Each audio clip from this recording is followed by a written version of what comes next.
घरात बाळ जन्माला आलं की घराचं कसं गोकुळ होऊन बसतं ना. एरवी क्वचित गप्पा मारणाऱ्या सासवा सुना आज अर्धा अर्धा एक एक तास गप्पा मारतात, कारण का विषय हा घरातल्या बाळाचा असतो.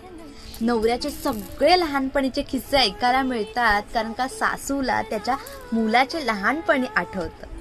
एरवी नवरा बायको मधलं भांडण आज सायलेंट वॉर बनून बनतं, कारण का त्याचं बाळ त्यांना ऑब्झर्व करत असतं.